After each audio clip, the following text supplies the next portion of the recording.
Om Namo Bhagavate Vasudevaya Mudiraye. Before reciting the Srimad Bhagavatam, which is the very means of conquest, one should offer respectful obeisances unto the personality of Godhead, Narayana, unto Narayana Rishi, the supremest human being, unto Mother Saraswati, the goddess of learning, and to Srila Vyasadeva, the author.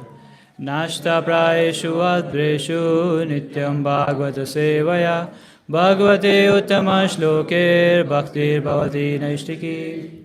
Medical attendance in the classes of Bhagavatam.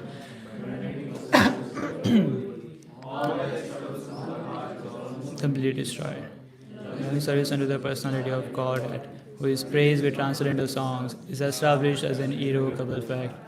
Om Agnyandhimirandasya Gyananjana Shalakaya Chakshurunmilitam Yena Tasmai Shri Gurave Namaha.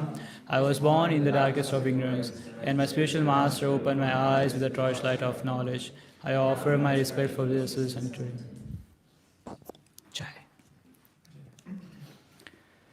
So we are reading from Canto 10, Chapter 8, verse 32 to 45, and we are focusing on verse 42.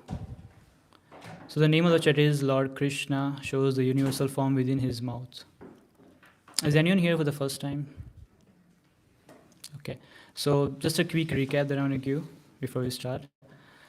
So far what's happening in this chapter is that at the request of Vasudeva, Gurg Muni went to Nand Maharaj's home to perform the purificatory process.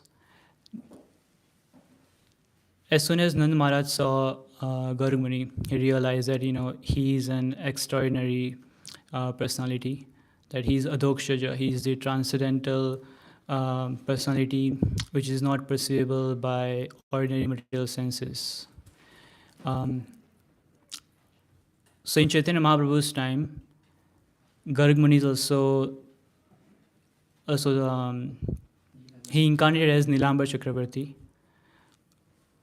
and yeah, even right now, even till today, the Srimadan Gopal deities that is carefully been preserved, that was worshipped by Nilambar Chakravarti, is still being worshipped till this very day.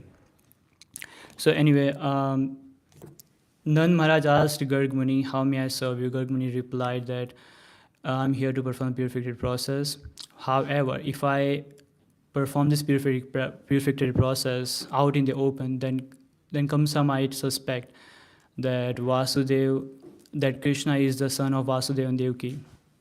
So Nand Maharaj suggested that we can do this purificatory process in the cowshed of my house, where no one else is there, only the relatives and the family members. So Garg Muni, agreeing to this, he carried out the name-giving ceremony for Krishna and Balaram. And then during the ceremony, he also explained like many things about Krishna, that how in previous lives he came in different colors, and then also like Garg Muni then informed Nand Maharaj that because you are a great devotee of Lord Narayana, your son will be the same. The Lord has blessed you with the son who is equal to himself. So he went on to describe many transcendental qualities of this child, Krishna. And then after the purificatory process and everything is done, Garg Muni left home. Then soon enough, Krishna and Balaram started crawling and playing around in the whole Vraja. They were playing, they were doing all the mischievous activities, they were playing in the mud with the cow dung, and whoever saw them just looking at them playing in the whole Vraja, they just get very excited. It's so beautiful to see them playing and all. And then as they grew older, Krishna and Balaram started playing with a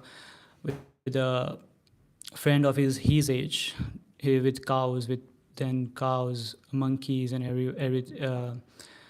they're playing with them, and they were doing again the sort of activities like mischievous activities, stealing butter from the houses,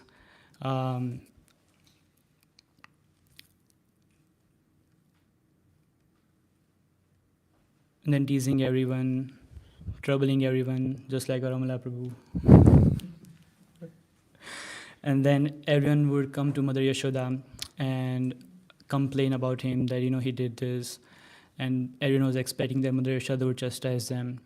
But Mother Yashoda, when she sees the smile of Gopal, she just her heart just got melt. And she was like, no, he's just my little baby. How can I chastise him? So that's where we are. And now we're going to read from the text 32. So, Text 32.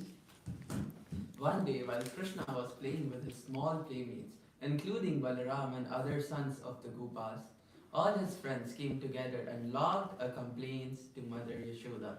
Mother, they submitted, Krishna has eaten earth.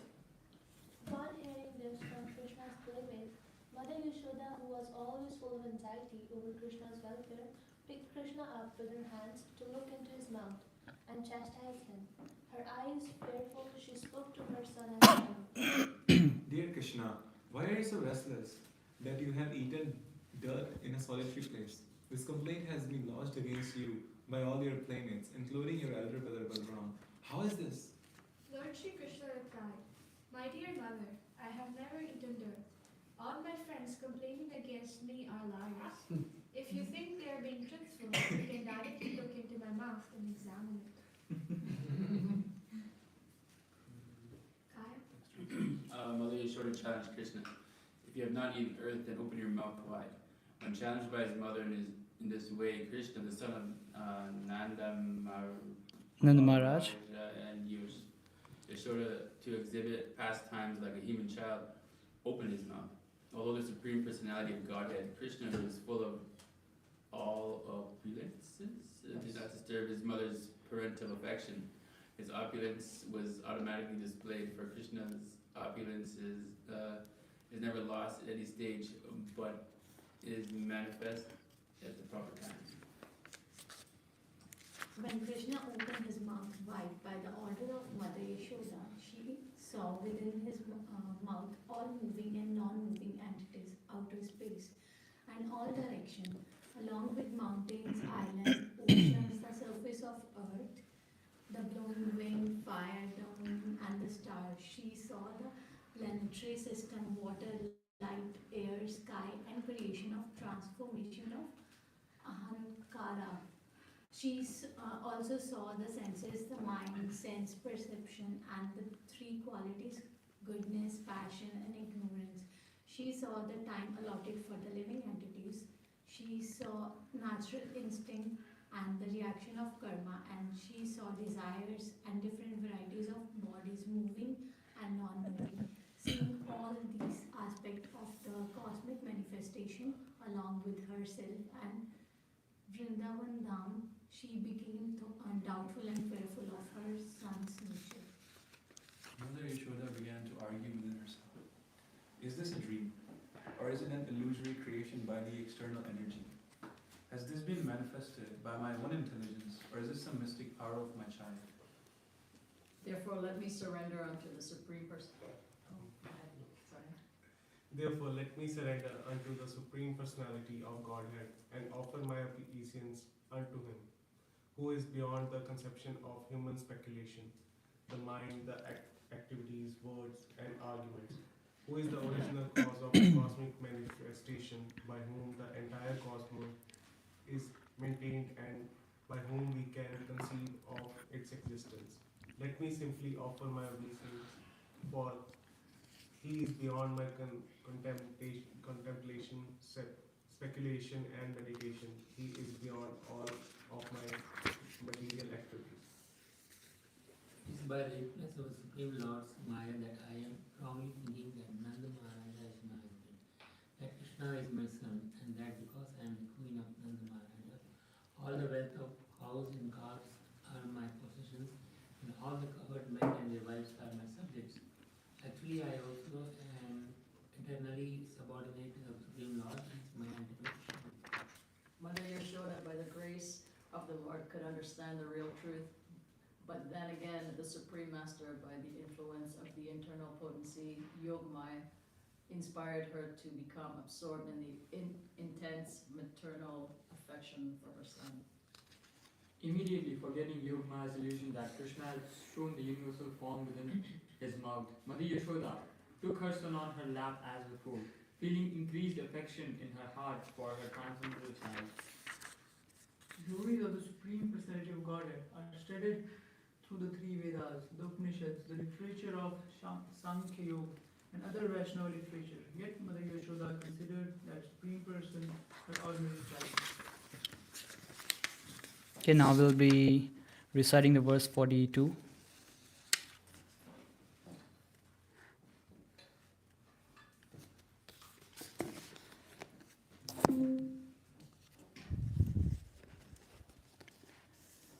Aham mamaso patiresh me suto Vrajeshwarasya tapasati Gopyascha gopasah godhanascha me Yanmayetam kumati same gati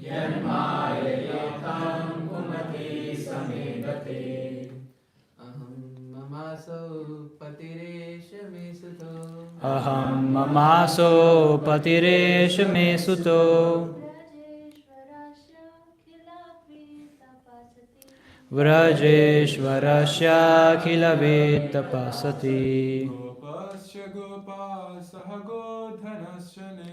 Gotascha gopasah godhanascha me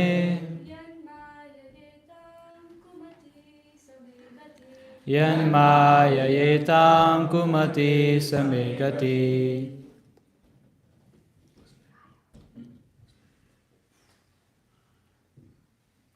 Aham mamasahu patirasame suto. Aham mamaso patiresh me suto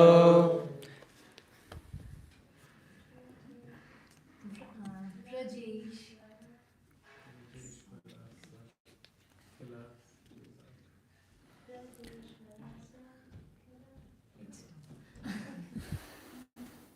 Vraje Vrasa Vrayasa Kila Vidat Sati Vrajeshwarasya khila vitapasati Gopyasya gopasah godhanasya me.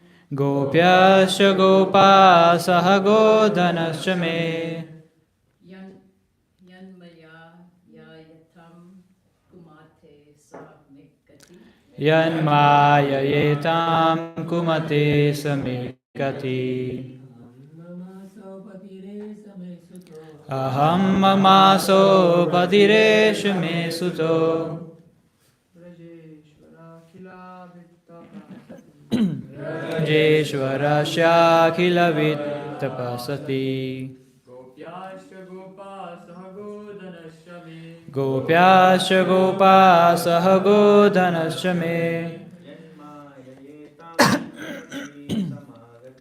Yanmayayetam kumati same gati. Aham Mamaso Patiresha Me Suto Aham mamaso patiresh me suto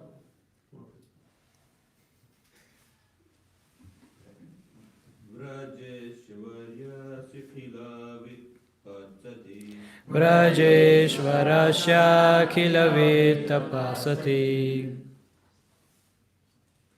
Rohan. Third line. Gopyasya gopasah godhanasya me. Gopyascha gopasah godhanascha me Yanmadayetam Kumati Samegati Mayayetam kumati samegati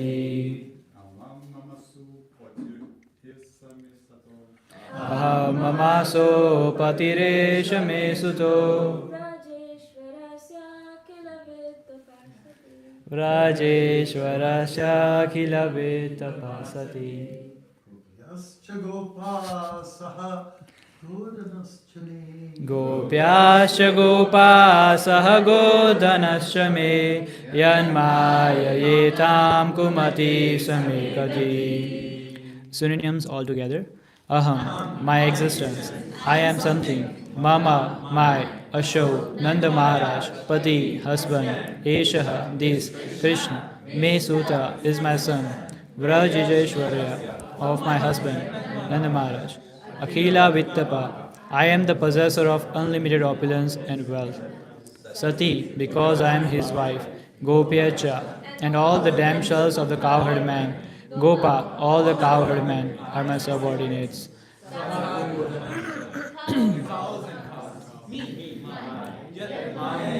All such things addressed by me are, after all, given by the mercy of the Supreme. Etam, thus, Kumati, I am wrongly thinking they are my possessions. Samegati is therefore my only shelter. I am simply instrumental. Translation altogether. It is by the influence of the Supreme Lord's Maya that I am wrongly thinking that Nand Maharaj is my husband, that Krishna is my son, and that because I am the queen of Nand Maharaj, all the wealth of cows and cows are my possessions, and all the cowherd men and their wives are my subjects. Actually, I am eternally subordinate to the Supreme Lord. He is my ultimate shelter. Ishan.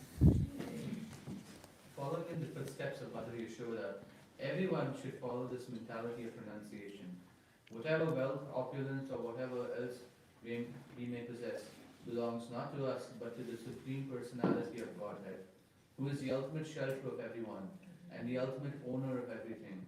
As stated by the Lord Himself in Bhagavad Gita, chapter 5, text 29. Bhoktaram yagnatapasham sarvaloka maheshwaram bhutanam jnatva mam shantim richati. The sages, knowing me as the ultimate purpose of all sacrifices and austerities, the supreme lord of all planets and the demigods and the benefactor and well-wisher of all living entities, attain peace from the pangs of material misery. We should not be proud of our possessions, as expressed by Mother Yashoda herein. I am not the owner of possessions. The opulent wife of Nanda Maharaj, the estate, the possession, the cows and calves, and the subjects like gopis and cowherd men are all given to me. One should give up thinking of my possessions, my son and my husband. Gyansya mahoyam aham mameti. Okay. Nothing belongs to anyone but the Supreme Lord. Only because of illusion do we wrongly think I am existing or everything belongs to me. Thus, Mother Yashoda completely surrendered unto the Supreme Lord. For the moment, she was rather disappointed, thinking, my endeavors to protect my son by charity and other auspicious activities are useless. The Supreme Lord has given me many things, but unless He takes charge of everything, there is no assurance of protection. I must therefore ultimately seek shelter of the Supreme Personality of Godhead. As stated by Prahlad Maharaja, Bhagavatam 7.9.19, Balasya neha sharanam petalo nishima. A father and mother cannot ultimately take care of their child. Ato graha kshetra Sutapta. Mahoyam aham. Bhagavatam 5.5.8. One's land, home, wealth, and all of one's possessions belong to the Supreme Personality of Godhead. Although we wrongly think I am this and these things are mine. Jai. So this particular pastime is quite popular. Even people in India, if you ask the non-devotees who are spiritual, if you ask them, even they would know this particular pastimes. But what is special about this pastime is that from the outside, this pastime is very sweet, but from the inside, it's more of a philosophical. Because here, there are different perspectives of different personality. Like Krishna has his own perspective of why he showed that cosmic display to Mother Yashoda. Mother Yashoda has own perspective of why she saw the cosmic display in Krishna's mouth. Our acharyas have their different perspective. Then Yogmaya has her own role in this Leela as well. So we'll discuss each of those perspectives. Before that, I just want to briefly explain So like all the purports in these verses from 32 to 45, they all are like very important and more philosophical. Now we are not gonna read all of them, but I'm just gonna go in like brief. So what happened is that one day Krishna was playing with his friends along with Lord Balaram, and they just decided that we're gonna complain about Krishna to Mother Yashoda that he has eaten the dirt. And when they did that, Mother Yashoda,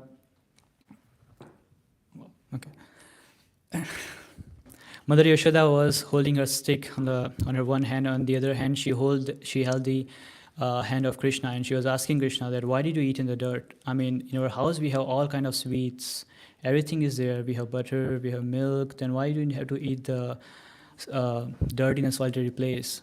So Krishna replies that, Mother, I did not eat the dirt. They all are lying. He's acting very innocent here. And so Krishna wanted to increase the transcendental ecstasy of his mother's affection, acted like an innocent child, and he replied that, Mother, I did not eat dirt. They all are lying. They are all just, trying to make sure that you chastise me. That's how they are making up this this false lie. Thank you. Lie. So to see for herself, Mother Yashoda asks Krishna to open his mouth. As soon as Krishna opens his mouth, Mother Yashoda saws this beheld an astonishing vision. Within his mouth, he saw the moving and non-moving entities, outer space. She saw the surface of the earth, water, fire, the wind blowing, the islands, mountains, oceans. She saw the whole intercosmic manifestation. She perceived the senses, the mind, the sense perception. Then she saw the three modes of material nature: goodness, passion, and ignorance. She saw the time itself. Then the instincts of living beings, the reactions of karmas, desires, and all varieties of bodies. She even saw herself and the whole Vrindavan in there. And unable to comprehend how such a cosmic display could appear in Krishna's mouth, she was struck with fear and wonder. Mother Yashoda beginning to reasoning herself that, am I dreaming? Did I really just saw this? But then she was like, no, I'm awake, my eyes are open, I'm seeing what is happening. Then she again asked herself that, is this the illusion created by the demigods? Are they trying to put a spell on me or something? Is Indra trying to put a spell on me? But then she's like, no, I'm such an insignificant woman. Why would they trouble me? Why would they trouble to put me into this illusion? It doesn't make sense. So no, that's not the possible. Then she concluded with the thought that it might be the mystic power of my child as predicted by Garg Muni. But then she was like, how come it is possible? I mean, he's just my little child. So she couldn't find the exact reason of what's the cause of the vision. Though simple and humble, Mother Yashoda could not discern the true cause of the vision. So the only thing she can. She surrendered to the Supreme Lord and paid respectful obeisances. That's the only thing she could do. Surrender was her only shelter. So it's a very important lesson for each of us here that whenever we face any difficulties or any or we are in any situation where we don't find the reason behind it, that why it's happening, the best thing is to do is just surrender to the Supreme Lord and pay obeisances. That's when our position will secure, and because he is the Sarva Karana Karanam, the cause of all causes. That's the only thing we can do at the time when we don't know what's happening around. So after being released from this vision, Mother Yashoda regained her natural state of mind. And then she understood the whole philosophy of life. In the verse 42, we can read that, she's realizing the whole philosophy, that I am wrongly thinking that Nand Maharaj is my husband, that Krishna is my son, and that because I am the queen of Nanda Maharaj, all the wealth of cows and calves are my possessions, and all the cowherd men and their wives are my subjects. So she is having the philosophical realization here. But because of the influence of the Yoga Maya, she became completely absorbed in affection with her child, and forgetting everything as it was like a dream. So the main discussion that we're going to do here is we're going to understand the perspective of each of the personalities, what Krishna is thinking, what Mother Yashoda is thinking, what Yogamaya role is in there, and what our Acharya is thinking. So here, why did Krishna show the vision? Is to please the gopis. So here the gopis, Prabhupada is talking about in the purport of the verse 32, is that gopis are the elderly gopis. That includes Mother Yashoda as well. So here, Krishna wants to please the gopis. Now there are three categories of gopis: Nitya Siddhas, Sadhana Siddhas, and Devi or demigoddesses. So Nitya Siddhas are the one, they are the Lord's eternal associates who resides in Golok Vrindavan. And whenever Krishna descends to the material world, they join them to perform these pastimes. Now, sadhana siddhas are the one who are attain highest perfection through rendering devotional services. And Devi or demigoddesses are the one who, through partial expansion, they take birth in material world to join the Lord's pastimes. So here, Krishna wants to please the gopis, first the elderly gopis.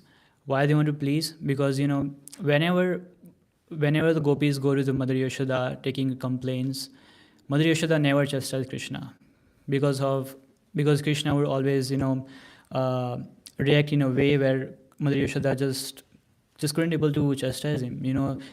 Krishna would smile sometimes, Krishna would sometimes cry, and Krishna would sometimes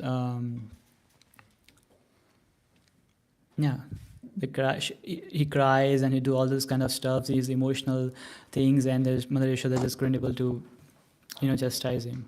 And so to please the gopis this time, he let this happen. The other thing is that Krishna wanted to increase the motherly affection. Krishna wanted to increase the Yashoda's motherly affection for him. That's another reason why this whole thing happened. Now, what's so that's the Krishna's perspective of showing the vision to Mother Yashoda. Now, what's the Mother Yashoda's perspective in seeing this vision? So here, our Acharya has described at this point that Mother Yashoda is thinking that I'm not dreaming, that I'm hallucinating, because she is perfectly healthy, or Devata, the demigods, who has nothing to do with this, because I am not a sage. Krishna is not God, because he's just my little child. So Mother Yashoda is thinking all this. But the answer given here is in the fourth line of the verse, Yan Maya Yetam. Maya here, there are three different meanings of Maya. One is illusion, other is Kripa, mercy. Third is Icha, desire. So here it's what Mother Yashoda thinks is that this Maya is about the desire, is the Icha. So she is thinking that Narayan is so kind to me that because he sees that I'm caught in this network of grihasthas, duties and all. I'm not that I'm the I'm the queen of that I'm the queen, that I'm the Nand Maharaj is my husband, Krishna is my child, everyone in Vrindavan is my subjects, all the cows are my possessions. She thinks that way. So that's why, to teach her, to put her back on the track, that that all these duties that I'm doing, that is taking me away from Narayana, that I'm not worshipping Narayana enough. So to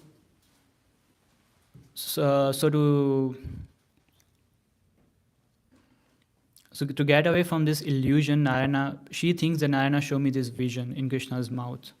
so that I can become a devotee again and I can worship Narayana.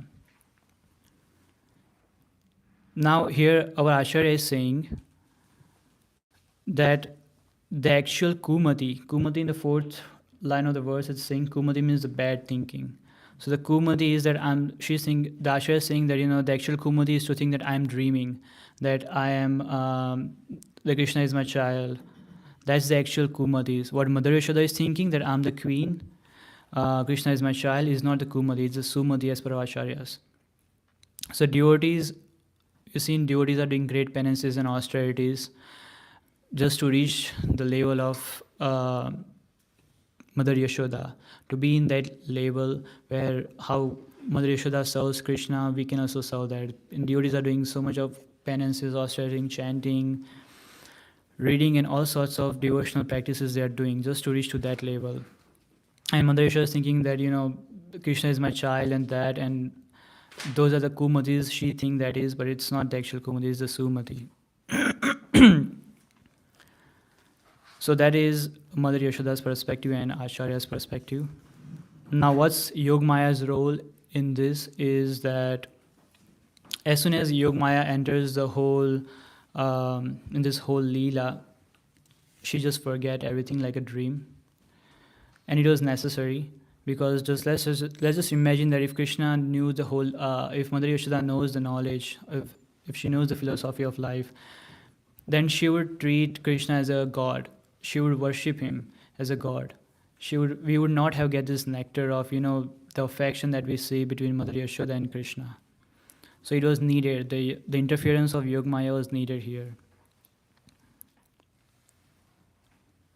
Whatever cosmic manifestation that Mother Yashoda saw, that was that cannot overpower the love that Mother Yashoda has for Krishna. It was the love which was superior to the Jnana knowledge. And why did Mother Yashoda return to this motherly affection? Because love stands above knowledge. When prema, pure love, awakens, the knowledge weakens. Yogmaya is Krishna's spiritual energy. It creates a divine illusion or forgetfulness, not to mislead devotees, but to develop that intimate relationship with Krishna. So Mother Yashoda's forgetfulness of Krishna is supreme devotee is not a flaw. It's actually a profound spiritual perfection. So here we see that Yogmaya works for the devotees, drawing them closer to Krishna, while Mahamaya on their other hands, they would pull the conditioned souls away from Krishna to test our determination that are we serious? Are we really serious about Krishna? Are we really ready to go to the Golok? So that's the role of Mahamaya as well. The best example is of the cops. You see, when a cop caught a thieves, they would put the handcuff. They would treat them not in a very good way. They would put them behind the bars and all. And the same cop, when you see a celebrity will come, they would treat them they will protect them. They would have this all the securities and all the protocols ready to make sure that nothing happen. So that Maya is the same way. So the internal energy of the internal energy Yogmaya is spiritual, eternal, and blissful, while the Mahamaya just takes you away from Krishna.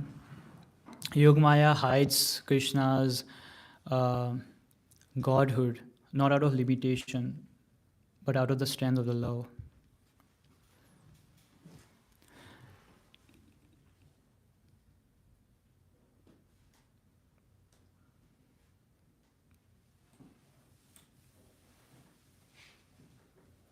Any questions so far? What is Kumati and Sumati? Kumati is like bad thinking. Sumati is the opposite of it, like good thinking. It's also mentioned in the 4th verse. Yan maya yetam kumati samegati.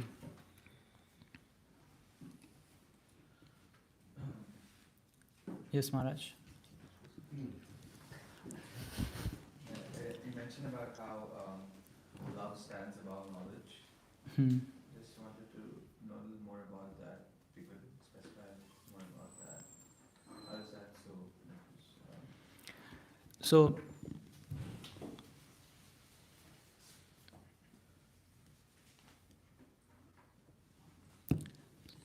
So Mother Yashoda is not like, not a sage.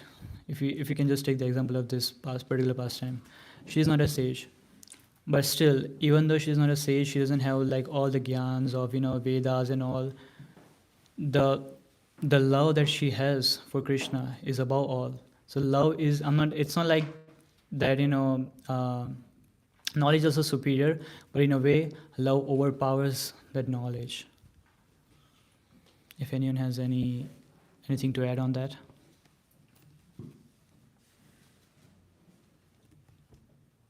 Okay. Maharaj? Sure. On the topic of, this is my son, this is mine, etc. Here's some lyrics. All through the day, I me mine, I me mine, I me mine. All through the night, I me mine, I me mine, I me mine. Now they're frightened of leaving it, everyone's weaving it, going on strong all the time. All through the day, I me mine, I me mine, I me mine. I me mine. All I can hear, I me mine, I me mine, I me mine. Even those tears, I me mine, I me mine, I me mine. No one's frightened of playing it, everyone's saying it, flowing more freely than wine. All through the day, I me mine, I me mine, I me mine. All I can hear, I me mine, I me mine, I me mine. Even those tears, I me mine, I me mine, I me mine. No one's frightened of playing it, everyone's saying it, flowing more freely than wine. All through your life, I me mine, I me mine, I me mine. Thank you, Maharaj. That's from George Harrison. Hare Krishna. Hare Krishna. George.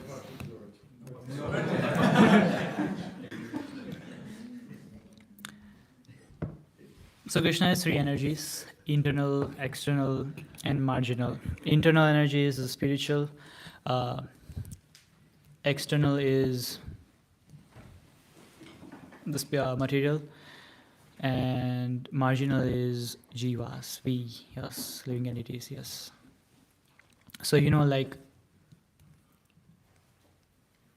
so now, no matter how intelligent or dumb a child can be, the love that a mother has for their children will be the same. Doesn't matter whether you're a scholar or not. It's going to be the same. The same way Mother Yashoda's love for Krishna is the same. Regardless of how powerful or how knowledgeable he is, for her affection flows naturally, purely, and constantly. So I just want to talk a little bit about Mahamaya. Like, Mahamaya is the external energy. It is temporary and material. Creates confusion, duality, false ego, and it makes us forget by convincing that we are the body, and by filling the heart with self-centered desires.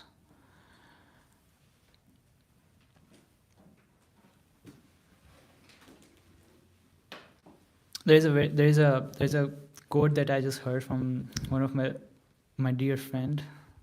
It's funny actually. So it says that even in the material love, people forget logic. What to speak of the spiritual love? The banding of perfection in spiritual love is the highest spiritual perfection. Sorry, the banding of perception in spiritual love is the highest spiritual perfection. Yes. Sorry, could you repeat the binding of? Even in the material love, people forget logic. What to speak of the spiritual love? The bending of perception in spiritual love is the highest spiritual perfection.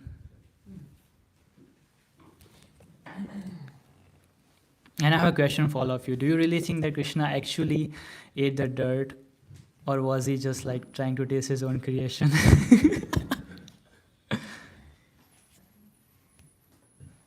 Yes, Ram Prabhu. He wanted to taste the dust of Braj. Do you want to elaborate on that?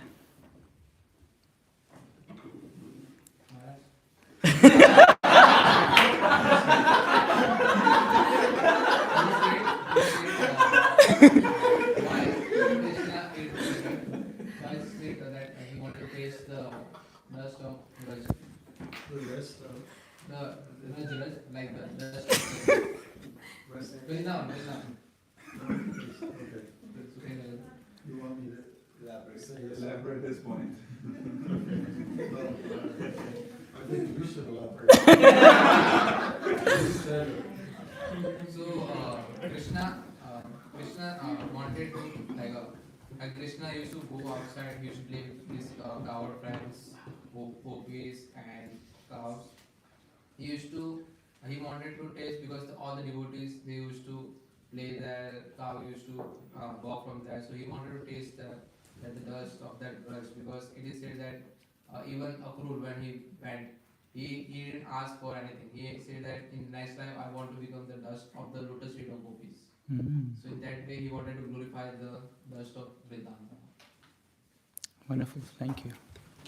Yes, Ram Prabhu. Prabhu, you were mentioning about different, I would say, point of view or perception. We can say. Perception, yeah. Perspective. That's okay.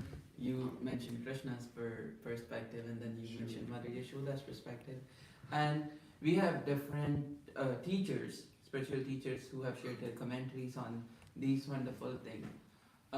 What should be our perspective while reading these things? Like which I mean, obviously it's really nice to read all of the perspective, but what should be our way to understand that? Whichever you like the most, you can. No, I'm just kidding. Yes. We should understand it the way Srila Prabhupada gave us. Yes. Yes, Maharaj. When Prabhupada describes this Leela, I always like what he said in regards to when she's saying, okay, open your mouth, says Mother Yashoda to Krishna. And then, because Krishna was saying, all the boys are complaining, So she said, okay, open your mouth, my dear son. And said, not only did she see earth, but she saw the earth, in his mouth. I like that. One more thing about Chaitanya Leela. There's another pastime which is similar, this parallels here, where he went to, the place where there's rejected pots, terracotta pots, what they use for cooking, and he's eating dirt, and it's a very deep thing, conversation they had. The Lord wanted to go to school, and his parents were not so keen to have him go to school. He might get, some ideas and leave home, like their other son, Vishwarup. So, anyways, at one point he was trying to teach a lesson, and that is when he was eating dirt in that sort of rejected area, where the refuse is and all that. He ate dirt, we talked about Nehemiah Pandit, and she was asking, why are you doing this? He said, well, everything's a transformation of dirt. This is dirt, that is dirt, I'm dirt, you're dirt, all those kind of things, like sort of Mayavad philosophy. And then she came out and said, well, that might be so, but if you take dirt and you make it into like a pot, you fire it, and then you can carry water in it. But if you just have dirt, you can't carry water in just a pile of dirt. So she was just talking about she was fine-tuning the philosophy of the Chinchivita and the Tattva. And the Lord was, amazed, wow, you've taught me something very deep and rich. So that's what came out of that particular Leela. Thank you, Maharaj, for There sharing. was a learning curve from all of that, not just from Krishna, but we got to realize,